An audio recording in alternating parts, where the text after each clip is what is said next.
शेतकरी बंधूंनो नमस्कार. तुमचा मित्र घनश्याम हेमाडे. मला आनंद वाटतोय की तुमच्याशी मी ही जी सूक्ष्मवीरांची सिरीज लॉन्च केलेली आहे आणि या सिरीजमध्ये तुम्ही सर्व शेतकरी बांधव व ॲग्रिकल्चरमध्ये सर्व परिवार सपोर्ट करतायत, त्याबद्दल तुमचे सगळ्यांचे मनापासून आभार. पण अजूनही बऱ्याचशा शेतकरी बंधूंनी आनंद ॲग्रो केअरचा यूट्यूब चॅनल सबस्क्राईब केलेला नाही आहे. बऱ्याचशा लोकांनी चॅनल सबस्क्राईब केलेला आहे पण बेल आयकॉनला क्लिक केलेलं नाही आहे. बेल आयकॉनला जर तुम्ही क्लिक नाही केलं तर आनंद ॲग्रो केअरचे येणारे प्रत्येक सोमवारचे व्हिडिओ किंवा टेक्निकल इतर आमची जी टीम टाकते हे सगळे व्हिडिओ तुम्ही मिस करणार. म्हणून शेतकरी बंधूंनो यूट्यूब चॅनल सबस्क्राईब करून बेल आयकॉनला क्लिक करा, कारण शेतकरी बंधूंनो सगळ्यात महत्त्वाची ॲग्रिकल्चर इंडस्ट्री मधली वेब सिरीज म्हणजे शेतीतील सूक्ष्मवीर, ज्याला आपण म्हणतो सोल्जर्स. आणि आज तुमच्या सर्वांच्या लाडक्या सोल्जरचा सेशन आहे. आज आहे सोमवार आणि सेशन मधला सगळा लाडका विषय आहे तो म्हणजे सुडोमोनास फ्लोरोसेन्स. तर हा सुडोमोनास फ्लोरोसेन्स काय आहे, कसा दिसतो, कसा मोड ऑफ ॲक्शन करते, हे सगळं मी तुम्हाला डिटेलमध्ये सांगणार आहे. तत्पूर्वी तुम्हाला मी प्रश्न विचारतो, सुडोमोनास फ्लोरोसेन्स हा ग्राम निगेटिव्ह बॅक्टेरिया आहे की ग्राम पॉझिटिव्ह बॅक्टेरिया आहे? या प्रश्नाचं लवकरात लवकर उत्तर द्या आणि पहिल्या 5 भाग्यवान विजेत्यांना आकर्षक गिफ्ट आनंद ॲग्रो केअरच्या टीमकडनं लवकरात लवकर देण्यात येईल. तर शेतकरी बंधूंनो, आजचा विषय आहे सुडोमोनास फ्लोरोसेन्स. तर सुडोमोनास फ्लोरोसेन्स हा एक जीवाणू आहे. पण तुम्ही जर इकडे बघितलं तर सुडोमोनास हा असा शेप दिसतोय, पण तो काठीच्या आकार असतो. म्हणजे शेप तर त्याचा रॉडच असतो, पण त्याचा जो आकार आहे, इतर जर आपण बॅसिलस स्पेसिस घेतल्या किंवा समजा तुमचा बॅसिलस सबटिलिस असेल, बॅसिलस म्युसिलिजिनिस असेल, बॅसिलस मेगॅटेरियम असेल, बॅसिलसच्या अनेक स्पेसिस आहेत. ह्या सगळ्या तुम्हाला रॉड शेपच्या दिसतात. याचा सुद्धा शेप रॉड सारखा काठ्यांसारखाच असतो, पण तो आकाराने लहान असतो. तर बघा, हा जो सुडोमोनास आहे, हा सुडोमोनास आपल्याला कसा दिसतो आणि याला जे फ्लोरोसेन्स नाव दिलेलं आहे, म्हणजे तो फ्लोरोसेंट कसा पिगमेंट तयार करतो, हे सगळं डिटेल सूक्ष्म अभ्यास आज आपण करणार आहोत. आणि सखोल नॉलेज तुम्हाला आज सुडोमोनासचं मिळणार आहे. बघा, ग्राम निगेटिव्ह बॅक्टेरिया आहे. म्हणजे जे शेतकरी बांधव तत्पर असतील त्यांना उत्तर मिळालं. ग्राम निगेटिव्ह बॅक्टेरिया आहे. बॅसिलस सबटिलिस, मेगॅटेरियम, तुमचा बॅसिलस पॉलिमिक्झा, लिचिनोफर्मिस, हे सगळे बॅसिलस फर्मस, हे सगळे ग्राम पॉझिटिव्ह बॅक्टेरिया आहेत. हे हीट रेजिस्ट करतात, हा हीट रेजिस्ट करत नाही. हा दोघांमधला फरक आहे. आणि याचं बॅसिलसचे स्पोरुलेशन होतं, याचं स्पोरुलेशन होत नाही. तर हे बघा, मी जे गोष्टी मी तुम्हाला सांगितल्या की त्याचा एक फॅजिला तयार होतो आणि फॅजिला या ज्या आहेत, या त्यांच्या ज्या भित्तिका आहेत, या भित्तिका तयार करतो आणि जमिनीच्या मुळांच्या भोवती त्याचं वास्तव्य निर्माण करतो. त्याला म्हणतात सुडोमोनास फ्लोरोसेन्स. हा सर्व शेतकरी बांधवांचा लाडका मित्र ग्राम निगेटिव्ह जीवाणू आहे. पण तो आपल्या शेतीसाठी फायदेशीर आहे. तो प्लेटवरती कसा दिसतो, तर अशा पद्धतीने त्याचं प्लेटवरती ग्रोथ तुम्हाला दिसते, जी मात्र मायक्रोस्कोपिक मध्ये दिसते की त्याचा शेप कसा आहे, जो मी तुम्हाला पहिल्या इमेजमध्ये दाखवलं. पण हे जे आहे, हे प्लेटवरती डोळ्याने आपल्याला दिसतात. बघा, याच्यामध्ये सर्वात महत्त्वाचा विशेष म्हणजे तो काय करतो, एक चमक निर्माण करतो. आणि ही चमक पायोवॅर्डिन नावाचं पाण्यात विरघळणारं रंगद्रव्य तयार करतं. म्हणजे पायोवॅर्डिन नावाचं एक विरडीन तयार करतं आणि हे विरडीन रंगद्रव्य व अतिनील प्रकाशाच्या प्रभावाखाली काय करतं, हिरवट पिवळ्या रंगाचं फ्लोरोसेंट पिगमेंट सोडतं किंवा तसा रंग त्याचा तयार होतो नॅचरली, कारण त्याच्या जीन्समध्ये आहे की हे पायोव्हेरडिन नावाचं विरघळणारं रंगद्रव्य तयार केल्यामुळे तो फ्लोरोसेंट कलर त्याचा काय करतो, शो करतो. म्हणून या ग्राम निगेटिव्ह जीवाणूला नाव दिलेलं आहे सुडोमोनस फ्लोरोसेन्स. आता बघा याच्यामध्ये जर आपण बघितलं तर बघा सूर्यप्रकाश चा एक किरण त्याच्या वरती पडलेले आहेत आणि यूव्ही प्रकाश आपण जे म्हणतो ना की जे आपण लॅबमध्ये यूव्ही लाईटमध्ये जर आपण बघितलं तर यूव्ही लाईटमध्ये त्याचं कसं असतं, फ्लोरोसेंट तो दिसतो, म्हणून त्याला काय झालंय फ्लोरोसेंट नाव देण्यात आलेलं आहे. तो कसा काम करतो व त्याच्या वाढीसाठी घटक किती महत्त्वाचे आहेत. मी तुम्हाला सांगितलंय की प्रत्येक स्पेसिससाठी वेगवेगळं टेम्परेचर, वेगवेगळी आर्द्रता, अप्स अँड डाऊन, म्हणजे जसं वातावरण असेल तसं स्पेसिस ग्रो होतात, मग त्या हार्मफुल असो की बेनिफिशियल असो. तर हा बेनिफिशियल ऑर्गॅनिझम जो आहे तो तुमचा ग्रो होतो. बघा जर 25 ते 30 डिग्री सेल्सिअस तापमान असेल तर सुडोमोनस फ्लोरोसेन्सची ग्रोथ एकदम फास्ट होते.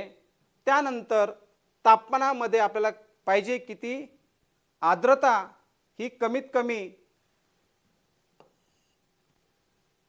80% पाहिजे. आणि महत्त्वाचं म्हणजे इतर जीवाणूंपेक्षा काही जीवाणू ओव्हर सेन्सिटिव्ह सहन करतात, टेम्परेचर जास्त सहन करतात, पण मात्र हा जीवाणूचं सगळ्यात महत्त्वाची खासियत म्हणजे मिनिमम टेम्परेचरला काम करतो. जसं इतर जीवाणू मिनिमम टेम्परेचरला सिस्ट होतात किंवा डॉर्मंटमध्ये जातात, त्यांची कार्यक्षमता थांबते, पण सुडोमोनस फ्लोरोसेन्स नावाचा जीवाणू 4 डिग्री टेम्परेचरला सुद्धा त्याचं कार्य चालू ठेवतो. म्हणजे सध्या जर आपण वातावरण बघितलं तर रात्रीचं टेम्परेचर 10-12 अशा टेम्परेचरला बऱ्याचशा शेतकऱ्यांचे प्रश्न असतात की साहेब एवढं टेम्परेचर कमी, मग तुमचा जीवाणू काम करेल का, मग त्या बॅक्टेरियाचे खरंच रिझल्ट येतील का, मग बॅक्टेरियाचं कॉम्बिनेशनमध्ये हे दिलं तर बॅक्टेरिया खरंच काम करतात का. हो, बॅक्टेरिया खरंच काम करतात, पण कोणत्या वेळेस कोणत्या कॉम्बिनेशनमध्ये कोणत्या टेम्परेचरला कोणता बॅक्टेरिया वापरला पाहिजे, त्याचं मोड ऑफ ॲक्शन काय आहे, त्याचं लाईफ सायकल कसं आहे, हे सगळं मात्र समजून घेणं गरजेचं आहे. आणि हे सगळं समजून घेण्यासाठीच आपण आनंद ॲग्रो केअरची ही जी जमिनीचे सूक्ष्मवीर वेब सिरीज चालू केलेली आहे, या माध्यमातून तुम्हाला सर्व माहिती दिली जाते. तर मिनिमम 4 डिग्री आणि मात्र 42 टेम्परेचर पर्यंतच तो चांगलं काम करतो. 42च्या वरती जर टेम्परेचर गेलं तर त्याची कार्यक्षमता कमी होते, तो काम करत नाही असं नाही, पण त्याचं पॉप्युलेशन वाढणं असेल, त्याचं ग्रोथ असेल, त्याचं काम करणं असेल, ह्या सगळ्या गोष्टींवरती काय येतात, कंट्रोल्स येतात, तो त्याच्या बाहेर जाऊ शकत नाही. हे त्याचं वैशिष्ट्य आहे. आणि 42 डिग्रीच्या पुढे आपणही सुडोमोनासचा जास्त वापर करत नाही. ज्या ज्या वेळेस आपल्याला जसे अडचणी येतात तसे आपण त्यातला वापर करत असतो. आणि शेतकरी बंधूंनो, हा सगळ्यात महत्त्वाचा विषय आहे की 6.5 ते 7.5 जमिनीचा पीएच असेल तर सुडोमोनास फ्लोरोसेन्स हा फास्ट म्हणजे काय जलद गतीने वाढतो. आणि ॲसिडिक जर नेचर त्याचं झालं म्हणजे हे काय, हे आयडियल पीएच आहे. म्हणजे तुम्ही कोणत्याही शास्त्रज्ञाला, कोणालाही अनुभवी तज्ज्ञ माणसाला विचारलं तर आयडियल पीएच हा 6.5 ते 7.5च म्हटला जातो.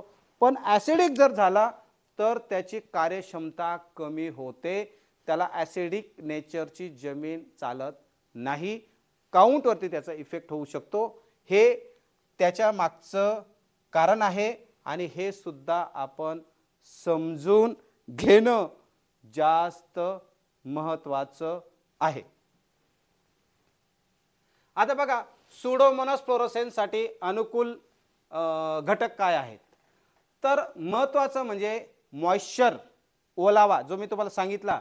जर ओलावा भरपूर असेल आणि जास्त प्रमाणात ओलावा असेल तर अशा ठिकाणी सुडोमोनास फ्लोरोसेन्स हा खूप चांगलं कार्य करतो, ज्याला आपण म्हणतो मॉइश्चर. आणि अशा ठिकाणी काय करतो तो कॉलनायझेशन करतो. पण सगळ्यात महत्त्वाचं, जिथं मॉइश्चर असेल तिथं बॅक्टेरियाची ग्रोथ चांगली होते. जिथं एकदम ड्राय आणि आपण म्हणतो ना की दुष्काळाची परिस्थिती आहे, पाणी कमी पडतंय, एकदम ड्रॉट कंडिशन आहे, अशा ठिकाणी सुडोमोनासची ग्रोथ कमी प्रमाणात होते. हे सुद्धा आपण लक्षात ठेवणं गरजेचं आहे. आणि सगळ्यात महत्त्वाचं तो काय आहे, ऑब्लिगेट एरोबे, म्हणजे याला काय लागतं, ऑक्सिजन आणि कार्बन.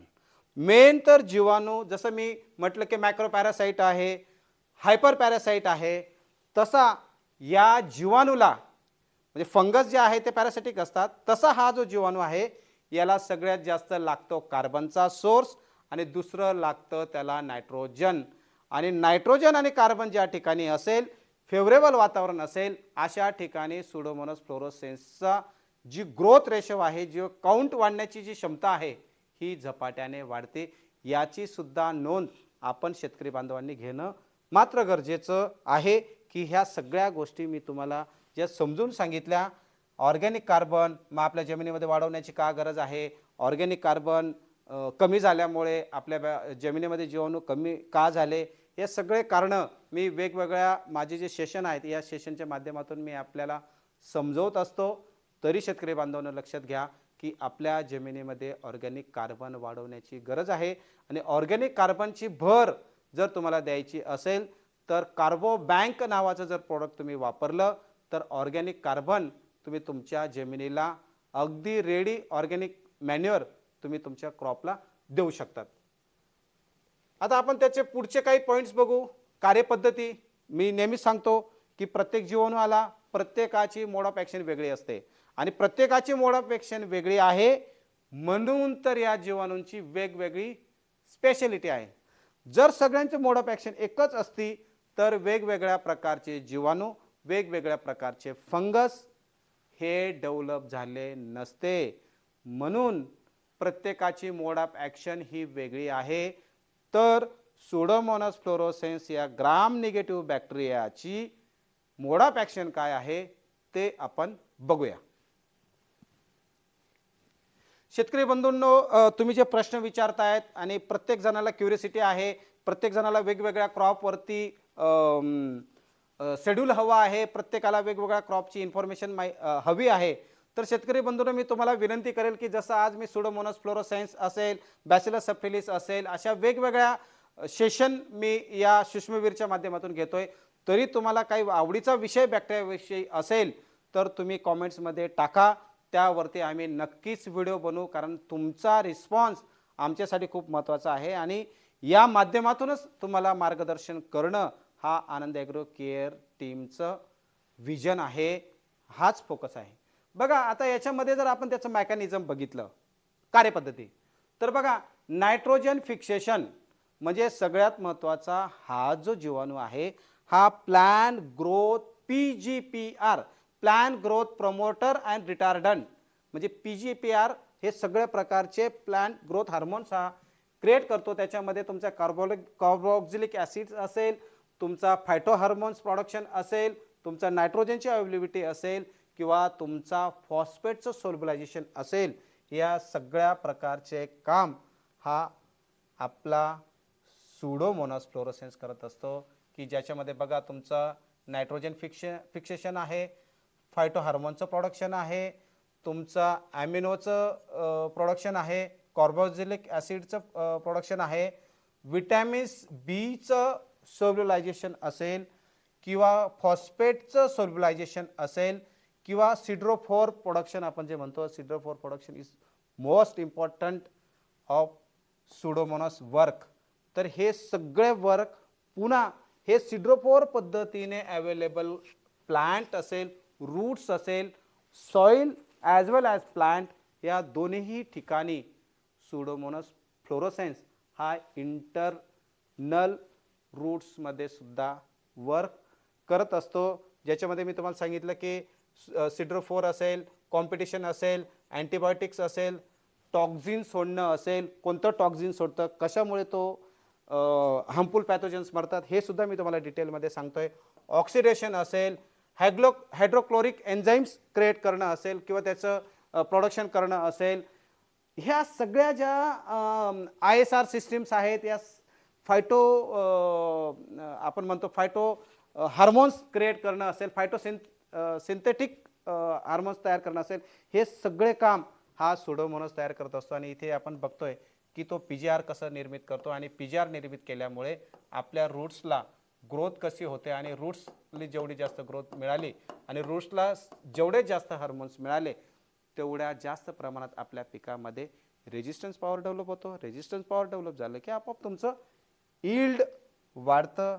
ही सुडोमोनासची दुसरी खासियत आहे, त्याची दुसरी महत्त्वाची पद्धत आहे. बघा, अँटीबायोसिस विषारी रसायन तो कसं स्रावतो, कारण मी प्रत्येक वेळेस तुम्हाला सांगतो की जसं वेगवेगळ्या स्पेसीज असतात, प्रत्येक स्पेसीज हे वेगवेगळे विकरे म्हणजे एन्झाईम्स सोडतात. आपण त्याला म्हणतो की जसं की एखादं विरिडीन असेल, ट्रायकोडर्मा विरिडीन सोडतो, बिवेरिया बॅसिनल असेल, बिवेरियासिन सोडतो.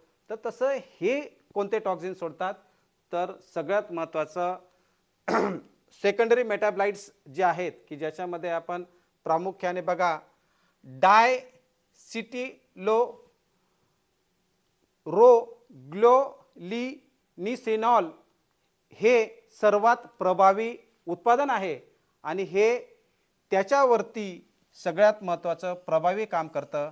आणि प्रभावी काम केल्यामुळे काय होतं की जे काही इतर हार्मफुल पॅथोजन्स आहेत, इतर हार्मफुल ज्या बुरशी आहेत, या बुरशींना कंट्रोल करण्याचं हे काम करत असतं. आणि मेनली त्याच्यामधला जो फिनाझिन नावाचा जो कंटेंट आहे, हा कंटेंट सोडल्यामुळे श्वसन क्रिया जी हार्मफुल पॅथोजनची श्वसन क्रिया आहे, या श्वसन क्रियेवरती अटॅक होतो आणि श्वसन क्रिया बंद पडल्यामुळे हे जे काही हार्मफुल पॅथोजन्स आहेत हे तिथेच डेड होतात, त्यांची ग्रोथ थांबते. हा सुद्धा त्याचा महत्त्वाचा रोल आहे. आणि हे सगळे सेकंडरी मेटाब्लाइट्स जेवढे तो सिक्रेट करणार तेवढ्या हार्मफुल पॅथोजन्सला तो मारणार. हे याच्यामध्ये आपण दाखवलं आहे की तुमचं हायड्रोजन सायनामाइड सारखे सुद्धा काही रसायनं तयार करतो आणि हे हायड्रोजन सायनामाइड सारखे रसायनं तयार केल्यामुळे हार्मफुल पॅथोजन्सवरती अतिशय उत्तम कार्य हा सुडोमोनास करत असतो.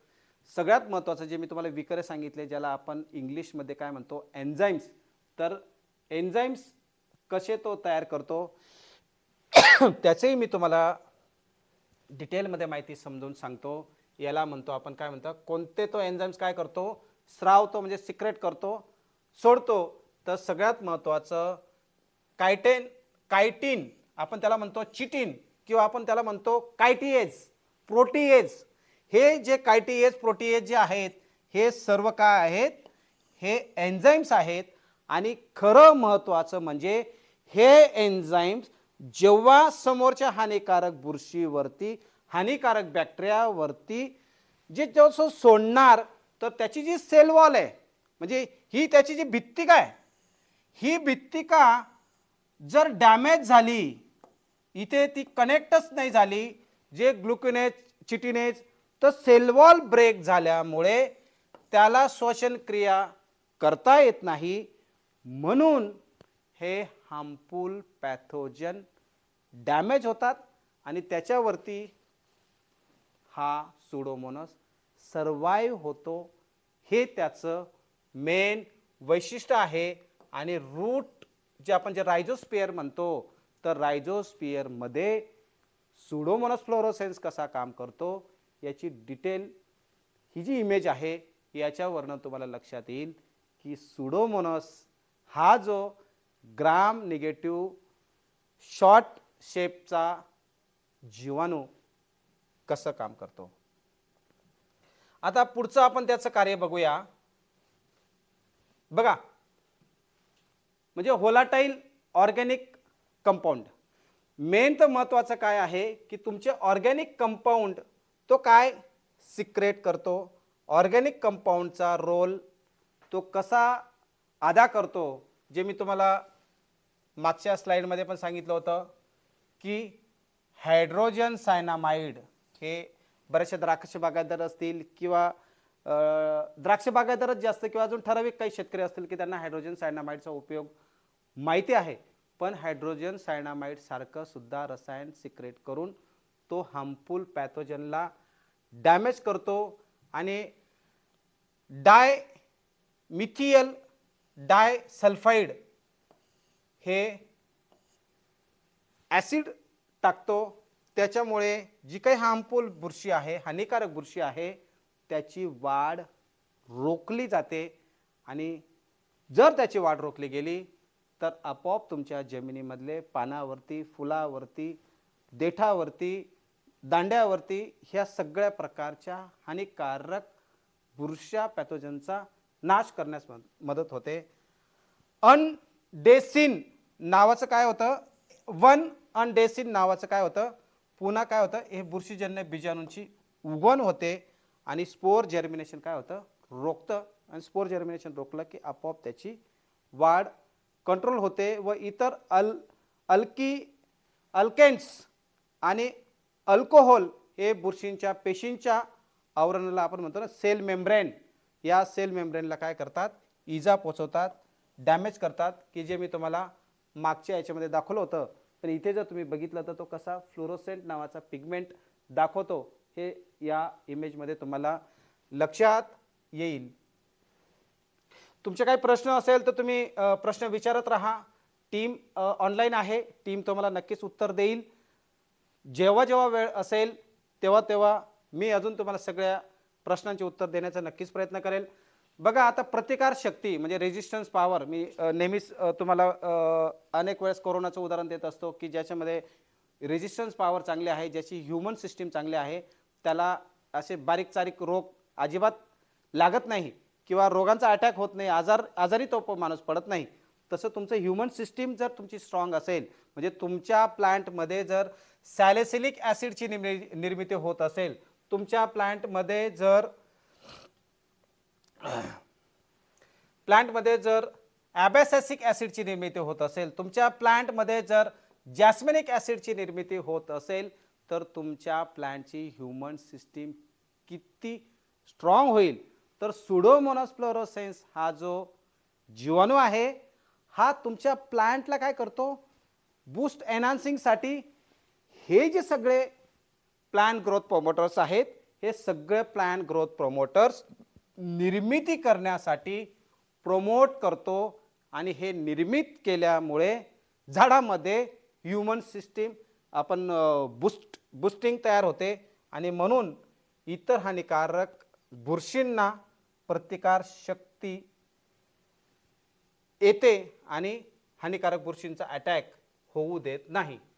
आता प्रेरित प्रणालीगत प्रतिकार शक्ती जर आपण बघितली तर हे काय करतात, मुळांच्या बेनिफिशियल जे काही रायझोस्फिअर आहे त्या ठिकाणी ते ग्रोथ होतात आणि त्या सगळ्यांच्या संपर्कात एक प्रतिकार शक्ती निर्माण करतात आणि हे झाडांमध्ये जे काही मी तुम्हाला सांगितलं हे सगळे प्रकारचे पीजीआर्स तयार करतात आणि एक असा पाथवे तयार करतात आणि त्या पाथवेमुळे झाडांची काय होते, रेजिस्टन्स पॉवर डेव्हलप होते.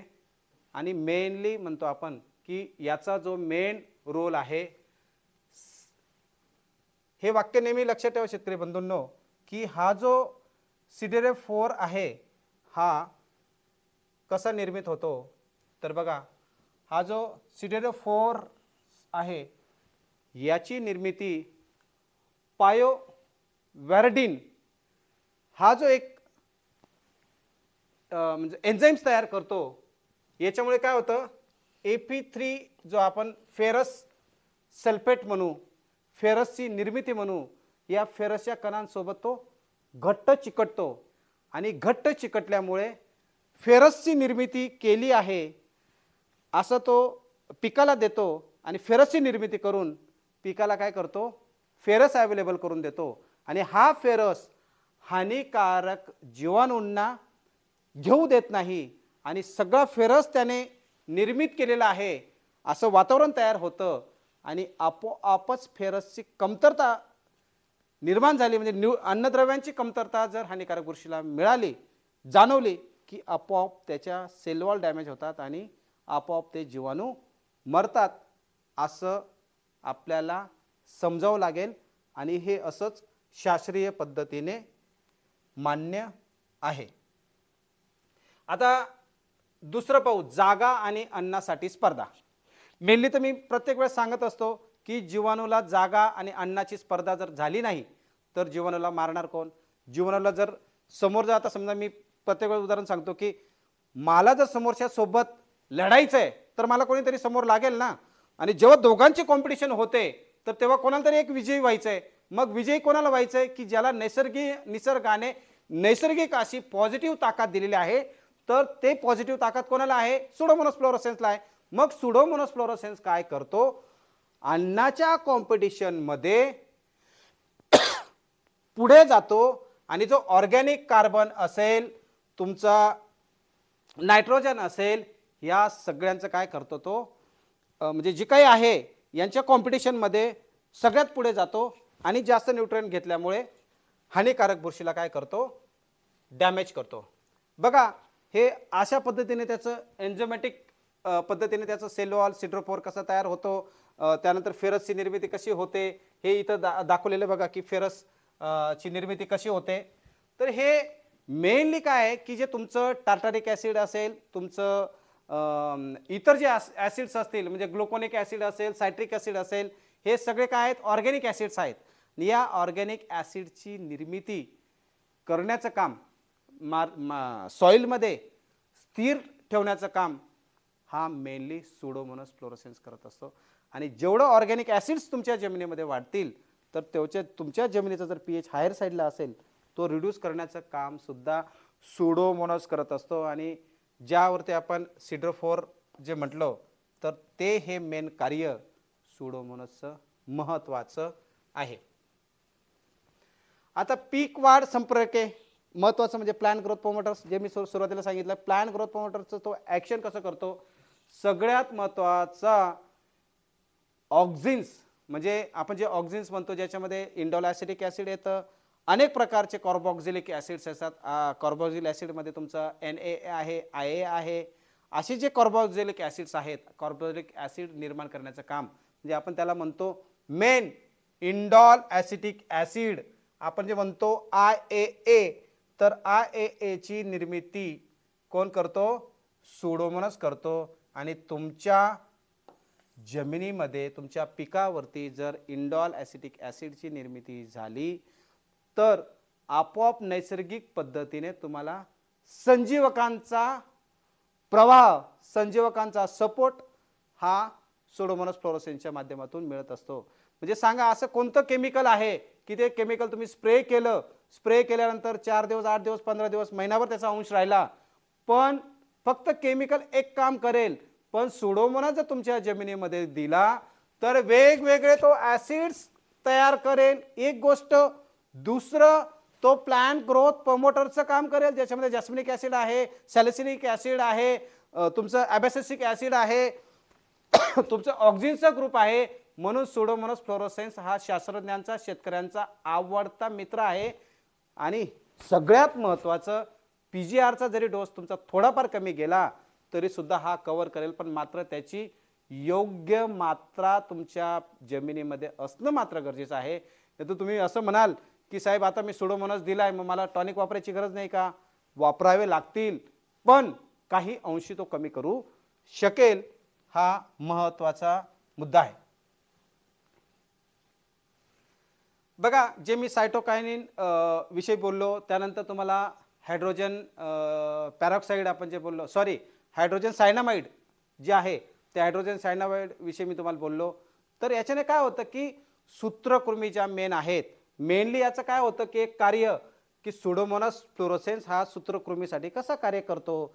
मग बरेचशा लोकांना शंका येईल की सुडोमोनास म्हणजे सूत्रकृमीसाठी तर तुमचा स्पॅसिलोमायसिस आहे किंवा क्लॅमिडोस्पोरियम पोचेने आहे, बॅसिलस फर्मस आहे. मग याचा रोल काय? तर सगळ्यात महत्त्वाचा याचा रोल काय आहे तर हा प्रोडक्शन कशाचं करतो की जे हायड्रोजन सायनामाइड आहे, या हायड्रोजन सायनामाइडची निर्मिती केल्यामुळे तुमच्या हार्मफुल पॅथोजन्स काय होतात, गुदमरून मरतात, त्यांना श्वास घेता येत नाही आणि श्वास घेता न आल्यामुळे आपोआप त्यांचा काउंट कमी होतो आणि सुडोमोनासचा काउंट वाढतो, तुमचं पीक हेल्दी होतं. हे एकदम सिंपल उदाहरण आहे ज्याच्यामध्ये तुमच्या म्हणजे 2,4-D असेल, अंडीवरती सुद्धा काम करतो. म्हणजे हे बघा, तुम्ही इकडे जर बघितलं तर सूत्रकृमीचे जे काही एग्स आहेत, या एग्सवरती सुद्धा सुडोमोनास काम करतो. असे ठराविकच केमिकल आहेत की ते मल्टिपल काम करतात, पण असा एक बॅक्टेरिया आहे की जो निसर्गाने तुम्हाला गॉड गिफ्ट दिलंय. तर हा गॉड गिफ्ट मधला बॅक्टेरिया आहे की तो पीजीआरची निर्मिती करतो, हानिकारक बुरशींना मारतो, हानिकारक बॅक्टेरियाला मारतो, पुन्हा तुमच्या पिकाला वेगवेगळे पीजीआर देतो. एवढं करूनही तुमच्या सूत्रकृमीच्या अंडी जे आहेत, सूत्रकृमी आहेत, याच्यावरती सुद्धा इफेक्ट करणारा एकमेव चांगला शेतकरी मित्र म्हणजे सुडोमोनास फ्लोरोसेन्स. आता बघा, आता अंड्यांचं जे काही आहे म्हणजे अंड्यांवरती तो काय करतो, कायटिनिनने प्रोटीएजने बनलेले असतात, एन्झाईम्स त्याच्यावरती सिक्रेट करतो, आपोआप त्यांच्या अंड्यांचं काय होतं, नाश होतो. हे जे मी तुम्हाला समजून सांगितलं. सगळ्यात महत्त्वाचं, बऱ्याचशा शेतकरी बंधूंना कॉम्बिनेशन्स काय वापरावे, म्हणजे समजा मी सुडोमोनास वापरतोय तर साहेब याच्यामध्ये कीटकनाशक घेऊ का, याच्यामध्ये बुरशीनाशक घेऊ का, याच्यामध्ये वॉटर सोल्युबल चालेल का, याच्यासोबत एखादं ॲमिनो ॲसिड बेस्ड प्रॉडक्ट चालेल का, कॉम्बिनेशन्स काय काय घेऊ, किती दिवस अगोदर घेऊ, किती दिवस नंतर घेऊ. तर ह्या सगळ्या ज्या गोष्टी आहेत आम्ही आमच्या लॅबमध्ये काय केलं आहे, टेस्ट केलं आहे. बऱ्याचशा ठिकाणी ज्या ज्या ठिकाणी टेक्निकल सेशन्स होतात त्या सगळ्या टेक्निकल सेशनमध्ये मी शेतकरी बांधवांना हे दाखवत असतो. तर बघा, तुमचा जो बेंजिमिडोझोल्स हा जो कार्बन डेन्झिम, थायोफिनेट, त्यानंतर मिथाईल, म्हणजे हे जो तुमचा बेंजिमिडोझोल्स हा जो ग्रुप आहे याच्यासोबत काय आहे, सुसंगत आहे. शेतकरी बंधूंनो, मी 100% जैविकवरती काम करतो म्हणून केमिकलचे नावं मला जरा जिकरीचे जातात, कारण गेल्या 25 वर्षापासून मी फक्त आणि फक्त बॅक्टेरियावरतीच काम करतोय. पण कार्बन डेन्झिम, थायोफिनेट, मिथाईल यासारख्या सोबत तो सुसंगत आहे. त्यानंतर ट्रायझोल्स मधले जर आपण काही बघितले तर त्याच्यामध्ये प्रोपेकेनोझोल आहे, एक्झेकोनाझोल आहे, टेबॅकोनाझोल आहे, हे याच्यासोबत सुसंगत आहे. पुन्हा तुम्हाला स्ट्रॉबिलियन म्हणजे स्ट्रॉबिलियन ग्रुप आपण म्हणतो, तर त्याच्यामध्ये तुमचा ॲझोस्टॉर्बिन असेल, ट्रायफ्लोस्टॉर्बिन आहे, याच्यासाठी अत्यंत उपयुक्त आहे, म्हणजे सुसंगत आहे. म्हणजे या कॉम्बिनेशनमध्ये तुम्ही कोणत्याही स्ट्रॉबिलियन ग्रुपसोबत जर सुडोमोनासचा वापर केला तर 100% सुडोमोनासचा काउंट कमी होणार नाही, उलट तो जास्त बेनिफिशियल असेल. आणि तुमचं जे टार्गेट असेल, म्हणजे तुम्हाला एखाद्या डाउनी मिल्ड्यूला कंट्रोल करायचं असेल किंवा एखाद्या हार्मफुल पॅथोजनला कंट्रोल करायचं असेल, पावडरी मिल्ड्यूला कंट्रोल करायचं असेल, तर ह्या कॉम्बिनेशनसोबत तुम्ही त्याचा वापर करू शकता. दुसरं आहे तुमचं ऑर्गॅनोफॉस्फरस सारखे काही केमिकल्स असेल, आपण ज्याला म्हणतो फोसिटेल, म्हणजे ॲलेट वगैरे येतात मार्केटमध्ये, त्यासोबत सुद्धा तुम्ही देऊ शकतात. आणि तुमचा ॲसिलोनॉइल्स, मेटॅलॅक्झिल आपण जे म्हणतो, तर मेटॅलॅक्झिल सोबत सुद्धा तुम्ही कॉम्बिनेशनमध्ये देऊ शकतात. कारण हे सगळे केमिकल कॉम्बिनेशन्स चे बऱ्याचशा लोकांना अडचणी असतात, तर याच्यासोबत तुम्ही वापरू शकतात. हे आम्ही आमच्या लॅबमध्ये प्रूव्हन केलेलं आहे आणि हे त्याचं सुसंगत आहे. सुसंगत म्हणजे काय, कॉम्पॅटिबल, तर हे सगळे त्याच्यासोबत कॉम्पॅटिबल आहेत. मग आता मेन्कोजेब आहे, त्यानंतर कॉपर ऑक्झिक्लोराईड आहे, हायड्रॉक्साईड आहे, थायरम आहे, कॅप्टन आहे, कार्बेंडिझम प्लस मेन्कोजेब, म्हणजे यांच्या सगळ्यांच्या सोबत एकदम ओव्हर कम्पॅटेबल आहे. पण हे जर तुम्ही असं दोन कॉम्बिनेशन्स घेतले की ज्याच्यामध्ये मेन्कोजेब आणि कार्बेंडिझम असे दोन कॉम्बिनेशन्समध्ये तो कॉम्पॅटेबल नाही. पण काही ठराविक जे मी नावं सांगितले त्यांच्यासोबत तो कॉम्पॅटेबल आहे आणि हे आपण जनरली आपल्या शेतीमध्ये वापरतो, म्हणून तुम्ही त्यांचं कॉम्बिनेशन्स करू शकतात. बऱ्याचशा शेतकरी बांधवांना शंका असेल तर एकच काम करा, याचे स्क्रीनशॉट काढून ठेवा, तुम्हाला भविष्यात कधी कॉम्बिनेशनमध्ये वापरायचं असेल तर या स्क्रीनशॉटवरनं तुम्ही तुमचं डिसिजन घेऊ शकता, तुम्हाला कोणालाही विचारायची गरज नाही.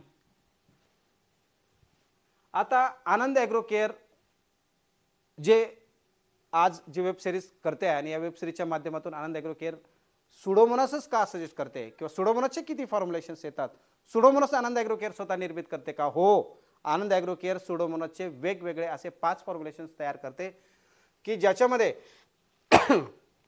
अजून एक फॉर्म्युलेशन ॲड झालं जे म्हणजे दाणेदार. बघा, technical talcum liquid 4K 5G आणि दाणेदार. बऱ्याचशा शेतकरी बांधवांना दाणेदार वापरायचं असतं, ब्रॉडकास्टिंग करायची असते, बेसल डोस द्यायचा असतो, तर अशा बऱ्याचशा मिक्स बेसल डोसमध्ये तुम्ही आनंद ॲग्रो केअरचे डॉक्टर बॅक्टोज प्रॉडक्टचं नाव आहे डॉक्टर बॅक्टोज फ्लुरो. तर त्याच्यामध्ये लिक्विडमध्ये फ्लुरो येतो, त्याचा डोस मी ऑलरेडी तुम्हाला दिलेला आहे, त्याचं तुम्ही स्क्रीनशॉट काढून ठेवू शकतात. त्यानंतर तुमचं 4K बेस की ज्याच्यामध्ये तुमचं वॉटर सोल्युबल आपण जे म्हणतो, तर हे वॉटर सोल्युबल बेस आपण याच्यामध्ये दिलेला आहे. 5G कॅप्सूल्स फॉर्ममध्ये सुद्धा सुडोमोनास आपल्या आनंद ॲग्रो केअरकडे अवेलेबल आहे. आणि जो दाणेदार फॉर्म आहे, या दाणेदार फॉर्ममध्ये सुद्धा सुडोमोनास फ्लोरोसेन्स अवेलेबल आहे. त्याचा तुम्ही वापर आपल्या जमिनीमध्ये करू शकतात. आणि शेतकरी बांधवांनो, आनंद ॲग्रो केअरचा सुडोमोनास का वापरायचा? रेग्युलरली आपण सांगत असतो की आनंद ॲग्रो केअरकडे इन्फ्रास्ट्रक्चर आहे, एक टेक्निकल टीम आहे आणि टेक्निकल टीम असल्यामुळे आनंद ॲग्रो केअर ही जेवढी पण उत्पादने आहेत हे सगळे उत्पादने अगदी टेक्निकल पद्धतीने तयार करत असते की ज्या टेक्निकल पद्धतीसाठी सायंटिस्ट लागतात, मायक्रोबायोलॉजिस्ट लागतात, बीटेक लोक लागतात, मशिनरी स्टँडर्ड लागतात. ह्या सगळ्या गोष्टी आनंद ॲग्रो केअरकडे ऑलरेडी आहेत. आणि म्हणूनच आनंद ॲग्रो केअर हे सगळे इन्फ्रास्ट्रक्चरच्या माध्यमातून तुमचं सगळ्यात महत्त्वाचं काय असतं की ग्राम निगेटिव्ह आणि ग्राम पॉझिटिव्ह या दोघांसाठीही वेगवेगळी टेक्नॉलॉजी लागते. ही दोन्ही पद्धतीची टेक्नॉलॉजी आनंद ॲग्रो केअर वापरत असते आणि त्या माध्यमातूनच काय करत असते, सुडोमोनास असेल किंवा बॅसिलस सबटिलिस असेल यांची निर्मिती करत असते. आणि प्रत्येक स्पेसिसचा हा रोल वेगळा आहे. त्याचं स्पोरुलेशन कसं होतं हे मी तुम्हाला प्रत्येक सेशनमध्ये समजून सांगतोय की ज्यावेळेस 0 वर असतो आणि ज्यावेळेस लास्ट आफ्टर 12 तासानंतर त्याची पोझिशन काय असते आणि जेव्हा प्रॉडक्ट तुमचा फिनिश होतो तर त्यावेळेस त्याचे स्पोर कसे दिसतात हे अशा पद्धतीने ते दाखवलं जातं. आणि हे जे आहे हे लायफोलायझेशन टेक्नॉलॉजीमध्ये तयार केलं जातं. बऱ्याचशा लोकांना स्पोरुलेशनचं एक फक्त उदाहरण दिलं आहे, पण हा ग्राम निगेटिव्ह बॅक्टेरिया आहे, याचं स्पोरुलेशन होत नाही. बरेच लोक कन्फ्यूज होतील. लक्षात घ्या, सुडोमोनासचं स्पोरुलेशन होत नाही, तो फक्त लायफोलायझेशन टेक्नॉलॉजीमध्येच तयार केला जातो. आणि लायफोलायझेशनसुद्धा ही एक युनिक टेक्नॉलॉजी आहे आणि या युनिक टेक्नॉलॉजीच्या माध्यमातून सुडोमोनास फ्लोरोसेन्सची निर्मिती केली जाते. शेतकरी बंधूंनो, मी तुम्हाला सांगतो की आनंद ॲग्रो केअर ही अशी कंपनी आहे की जी शेतकऱ्यांच्या सेवेसाठीच तयार केलेली आहे. की आनंद ॲग्रो केअरने एक वेगळी सेवा तुमच्यासाठी दिलेली आहे आणि अगदी माफक दरात आमचा कर्मचारी तुमच्या दारात येतो, तुमच्याकडनं सॅम्पल पिक करतो आणि डायरेक्ट लॅबला जमा करतो आणि तुम्हाला त्याचे 8 दिवसात 10 दिवसात त्याचे रिपोर्ट मिळतात, ज्याच्यामध्ये तुमचं पाणी परीक्षण आहे, माती परीक्षण आहे, पानदेठ परीक्षण आहे, फर्टिलायझरचं परीक्षण आहे. तुमच्याकडे जेवढे पण ॲग्रो इनपुट्स असतील, ॲग्रो जे जे तुम्ही घटक वापरत असाल ह्या सगळ्या घटकांचं परीक्षण करण्याची NABL मानांकित लॅब आपल्या नाशिक, तळेगाव, दिंडोरीमध्ये आहे. तुम्ही तुमचे सगळ्यांचे सॅम्पल्स इथे पाठवू शकता, 1 बाय 1 पाठवू शकता. बरेचसे शेतकरी बांधव आनंद ॲग्रो केअरच्या NABL लॅबचे रिपोर्ट घेऊन समाधानी आहेत, कारण एकदम प्रामाणिकपणे पारदर्शक पद्धतीने योग्य दर, योग्य निदान आणि योग्य मार्गदर्शनच्या टॅगलाईननुसार तुम्हाला सगळ्यांना मार्गदर्शन केलं जातं आणि ते सुद्धा माफक दरात. तर तुम्ही सॅम्पल दिलेले नसतील तर आपण आनंद ॲग्रो केअरच्या आनंद बायोकेम ह्या ABRD लॅबला तुम्ही द्या. त्यानंतर शेतकरी बंधूंनो, तुमच्याच सेवेसाठी आनंद क्रॉप गुरु नावाचं मोबाईल ॲप्लिकेशन आम्ही तयार केलं आहे. आता लगेच तुम्ही प्ले स्टोअरवरती जा, आनंद क्रॉप गुरु हे मोबाईल ॲप्लिकेशन डाउनलोड करून घ्या. तुम्हाला आनंद ॲग्रो केअरची पूर्ण ॲग्रोनॉमिस्ट टीम मार्गदर्शन करत राहील. तुमचं क्रॉप कोणतंही असू द्या, सगळ्या प्रकारच्या क्रॉपवरती फ्री ऑफ कॉस्ट मार्गदर्शन करणारं एकमेव ॲप्लिकेशन म्हणजे आनंद क्रॉप गुरु ॲप्लिकेशन. शेतकरी बंधूंनो, आज तुम्ही सुडोमोनासची माहिती जाणून घेतली. मी वेगवेगळ्या माध्यमातून आपल्यापर्यंत पोहोचत आहे. ही सिरीजला तुम्ही खरंच खूप चांगला रिस्पॉन्स देत आहेत आणि कमी वेळेत शॉर्टमध्ये मी तुम्हाला कशी जास्तीत जास्त चांगली माहिती देऊ हा माझा कल असतो. तरी तुम्हाला ही माहिती कशी वाटते तुम्ही कॉमेंट्समध्ये टाकत जा, जेणेकरून आमच्या काही अजून चुका होत असतील तर आम्ही त्याच्यामध्ये नक्कीच सुधारणा करू आणि जास्तीत जास्त चांगलं मार्गदर्शन देण्याचा मी प्रयत्न करेल. नक्कीच प्रयत्न करेल, कारण शेतकऱ्यांच्या सेवेसाठीच आनंद ॲग्रो केअर आहे. नमस्कार शेतकरी बंधूंनो, जय जवान जय किसान.